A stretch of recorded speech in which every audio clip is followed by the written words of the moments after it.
माननीय प्रधानमंत्री जी,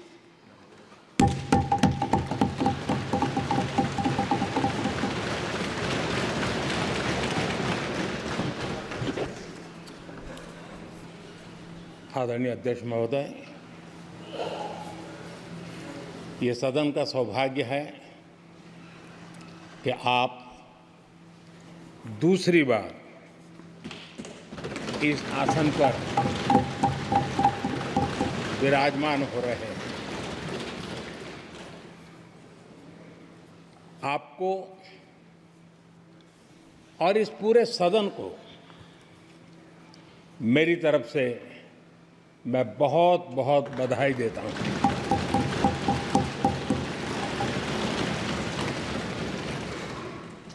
आदरणीय अध्यक्ष जी,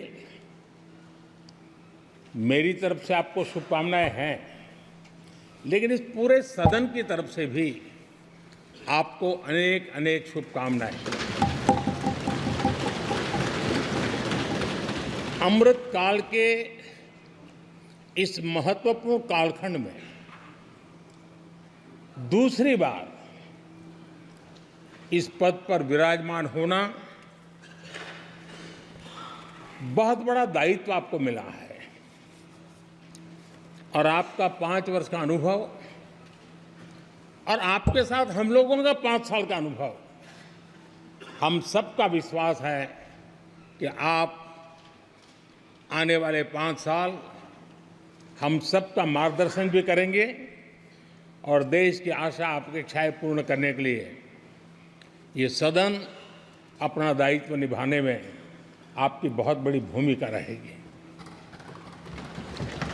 आदरणीय अध्यक्ष जी, हमारे शास्त्रों में कहा गया है कि विनम्र और व्यवहार कुशल व्यक्ति सफल सहज रूप से होता है और आपको तो उसके साथ साथ एक मीठी मीठी मुस्कान भी मिली हुई है। आपके चेहरे को ये मीठी मीठी मुस्कान पूरे सदन को भी प्रसन्न रखती है। मुझे विश्वास है आप हर कदम पर नए प्रतिमान, नए कीर्तिमान गढ़ते आए हैं। 18वीं लोकसभा में स्पीकर का कार्यभार दूसरी बार संभालना ये अपने आप में एक बड़ा नया रिकॉर्ड बनते हम देख रहे हैं। श्री बलराम जाखड़ जी वो पहले ऐसे अध्यक्ष थे जिन्होंने 5 साल कार्यकाल पूरा करके फिर दोबारा उनको स्पीकर बनने का अवसर मिला था। उसके बाद आप हैं जिन्हें 5 साल पूर्ण करने के बाद दोबारा इस पद पर आसीन होने का अवसर मिला। गत 20 साल का एक ऐसा कालखंड रहा है कि ज़्यादातर स्पीकर या तो उसके बाद चुनाव नहीं लड़े हैं या तो जीत करके नहीं आए हैं।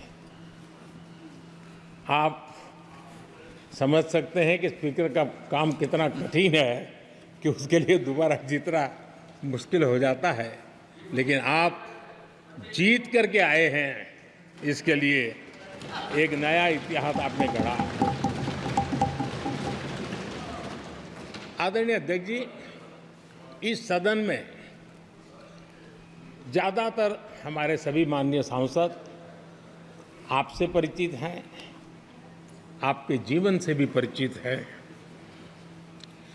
और पिछली बार मैंने इस सदन में आपके संबंध में काफ़ी कुछ बातें रखी भी थी और मैं आज उसको दोहराना नहीं चाहता हूं, लेकिन मैं एक सांसद के रूप में और हम सभी सांसद के रूप में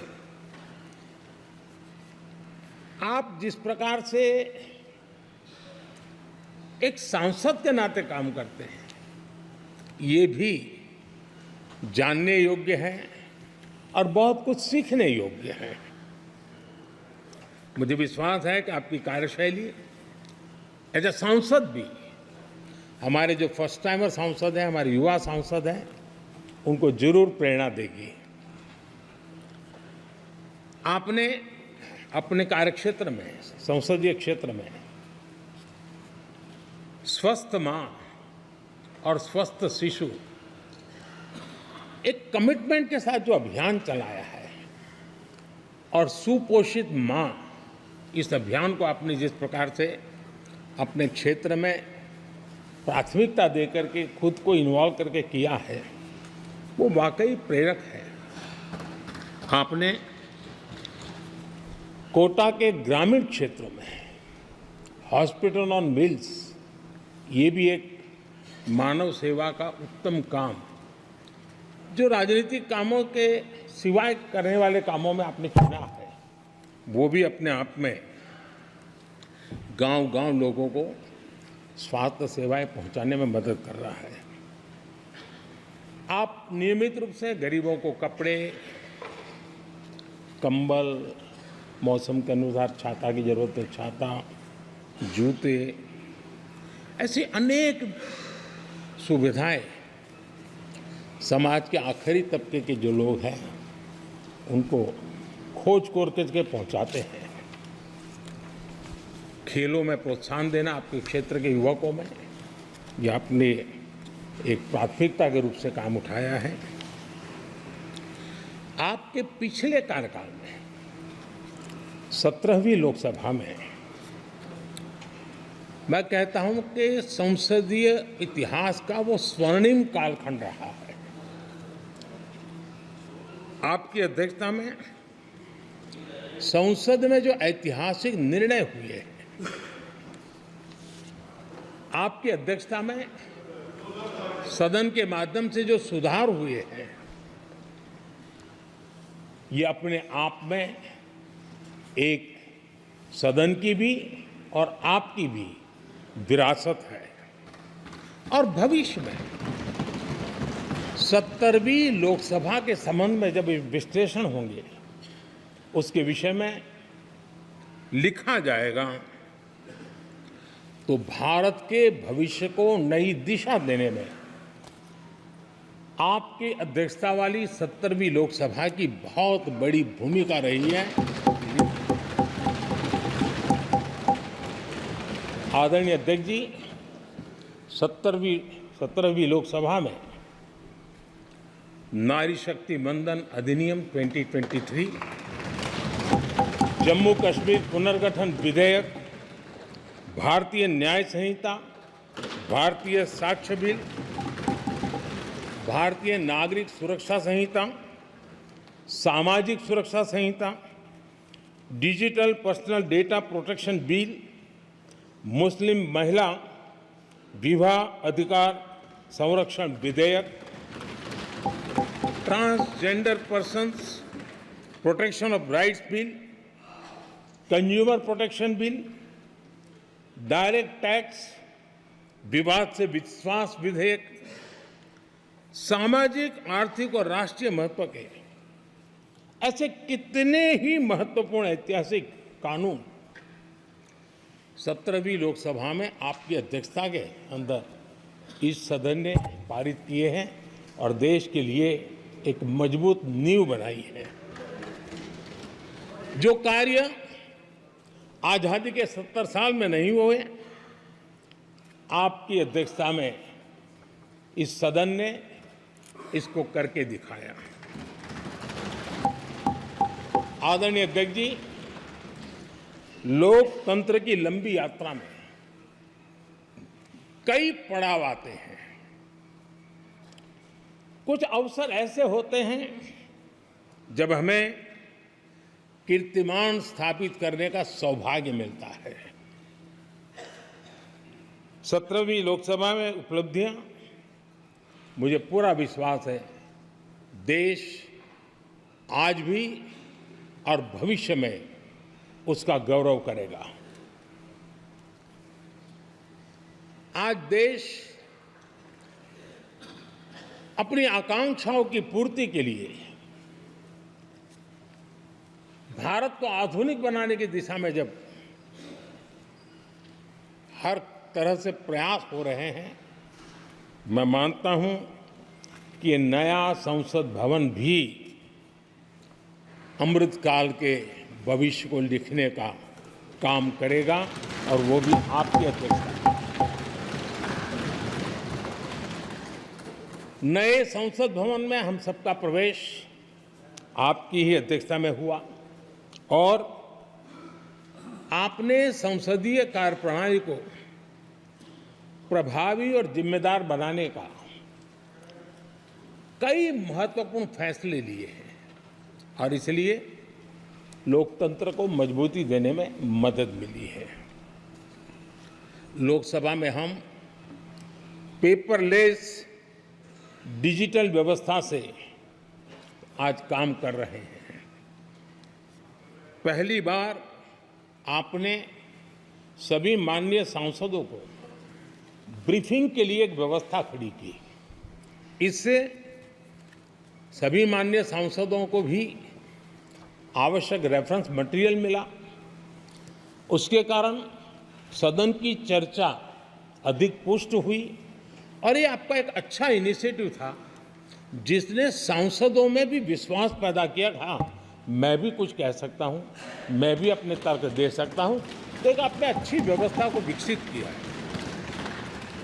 आदरणीय अध्यक्ष जी, G20 भारत की सफलता के एक महत्वपूर्ण पृष्ठ है, लेकिन बहुत कम चर्चा हुई है, वो है P20 और आपके नेतृत्व में G20 देशों के जो पीठासीन अधिकारी हैं, स्पीकर्स हैं, उनका सम्मेलन आपकी अध्यक्षता में हुआ और अब तक P20 के जितने सम्मेलन हुए हैं उसमें ये ऐसा अवसर था कि दुनिया के सर्वाधिक देश आपके निमंत्रण पर भारत आए और बहुत ही उत्तम प्रकार के निर्णय उस समिट में हुए और उसने विश्व में भारत की लोकतंत्र की जो प्रतिष्ठा है उसको गौरव देने में बहुत बड़ा रोल अदा किया है।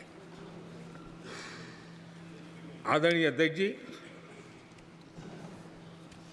ये हमारा भवन ये सिर्फ 4 दीवारें नहीं है।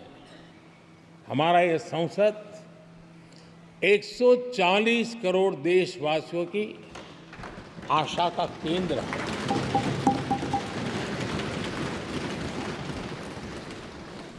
संसद की कार्यवाही,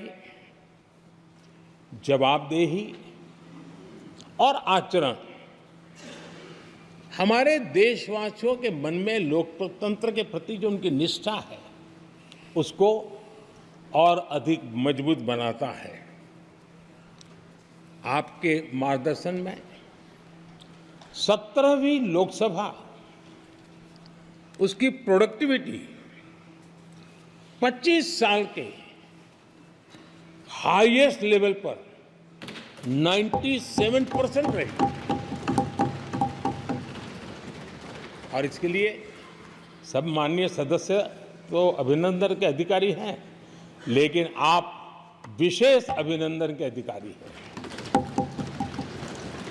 कोरोना जैसे मुश्किल कालखंड में आपने हर सांसद से व्यक्तिगत फोन पर बात करके उनका हाल पूछा। कहीं किसी सांसद की बीमारी की खबर आई तो आपने सदन के अध्यक्ष के नाते व्यक्तिगत रूप से उसकी चिंता की और वो सभी दल के सांसदों से जब मुझे सुनने को मिलता था मुझे बड़ा गर्व होता था कि जैसे आप इस सदन के परिवार के मुखिया के रूप में उस कोरोना कालखंड में भी व्यक्तिगत चिंता करते थे। कोरोना काल में भी आपने सदन का काम रुकने नहीं दिया। सांसदों ने भी आपके हर सुझाव को सर आंखों पे चढ़ाया। किसी को ऊपर बैठने के लिए कहा तो वो वहाँ जाके बैठा, किसी को दूसरे जगह पे जाके बैठने के लिए कहा तो वो भी बैठा, लेकिन देश के काम को किसी ने रुकने नहीं दिया। लेकिन आपने ये जो फैसले किए उसका परिणाम है कि हम उस कठिन कालखंड में भी कार्य कर पाए। और एक खुशी की बात है कि कोरोना काल में सदन ने 170% प्रोडक्टिविटी, ये अपने आप में दुनिया के लिए एक बहुत बड़ी खबर है। आदरणीय अध्यक्ष जी, हम सब चाहते हैं कि सदन में आचरण, सदन के नियमों का पालन हम सब करें, और आपने बड़े सटीक तरीके से, संतुलित तरीके और कभी कभी कठोरता के साथ भी फैसले लिए हैं। मैं जानता हूं कि ऐसे निर्णय आपको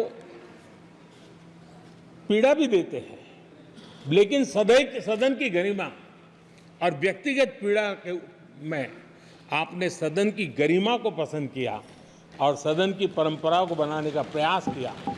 ये साहसपूर्ण काम के लिए भी आदरणीय अध्यक्ष जी, आप अभिनंदन के अधिकारी हैं। मुझे विश्वास है आदरणीय अध्यक्ष जी, आप तो सफल होने ही वाले हैं, लेकिन आपकी अध्यक्षता में यह 18वीं लोकसभा भी बहुत सफलतापूर्वक देश के नागरिकों के सपनों को पूर्ण करेगी। मैं फिर एक बार आपको इस महत्वपूर्ण दायित्व के लिए और देश को विकास की नई ऊंचाइयों पर ले जाने वाले इस सदन की अध्यक्षता के लिए हृदय से बहुत बहुत शुभकामनाएं देता हूं, बहुत बहुत बधाई देता हूं।